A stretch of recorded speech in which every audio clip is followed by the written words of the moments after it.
بسم اللہ الرحمن الرحیم۔ بخاری حدیث نمبر 9۔ اور اللہ پاک کے اس فرمان کی تشریح کی نیکی یہی نہیں کہ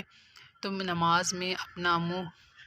پورب یا پچھم کی طرف کر لو، بلکہ اصلی نیکی تو اس انسان کی ہے جو اللہ کے ذات و صفات پر یقین رکھے اور قیامت کو برحق مانے اور فرشتوں کے وجود پر ایمان لائے اور آسمان سے نازل ہونے والی کتاب کو سچا تسلیم کرے، اور جس قدر نبی رسول صلی اللہ علیہ وسلم دنیا میں تشریف لائے ان سب کو سچا تسلیم کرے، اور وہ شخص مال دیتا ہو اللہ کی محبت میں اپنے حاجت مند رشتہ داروں کو اور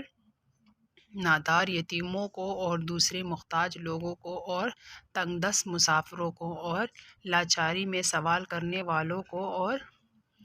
قیدی اور غلاموں کی گردن چرانے میں اور نماز کی پابندی کرتا ہوں اور زکوٰۃ ادا کرتا ہوں اور اپنے وعدوں کو پورا کرنے والے جب وہ کسی امر کی بابت وعدہ کرے، اور وہ لوگ جو صبر اور شکر کرنے والے ہیں تنگ دستی میں اور بیماری میں اور معرکہ جہاد میں، یہی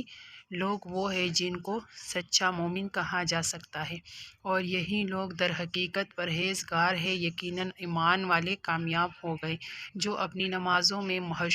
حضو کرنے والے ہیں اور جو لغو باتوں سے برکنار رہنے والے ہیں، اور وہ جو زکوٰۃ سے پاکیزگی حاصل کرنے والے ہیں اور جو اپنے شرمگاہوں کی حفاظت کرنے والے ہیں، سوائے اپنی بیویوں اور لونڈیوں سے، کیونکہ ان کے ساتھ صحبت کرنے میں ان پر کوئی الزام نہیں۔ ہاں، جو ان کے علاوہ زنا یا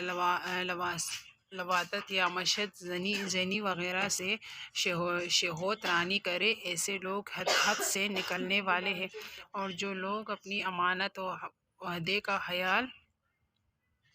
رکھنے والے ہیں اور جو اپنی نمازوں کی کامل طور پر حفاظت کرتے ہیں، یہی لوگ جنت الفردوس کی وراثت حاصل کر لیں گے، پھر وہ اس میں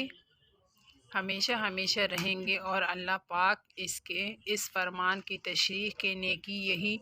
نہیں ہے کہ تم نماز میں اپنا منہ پورب یا پچھم کی طرف کر لو، بلکہ اصل نیکی تو اس انسان کی ہے جو اللہ کی ذات و صفات پر یقین رکھے اور قیامت کو برحق مانے اور فرشتوں کے وجود پر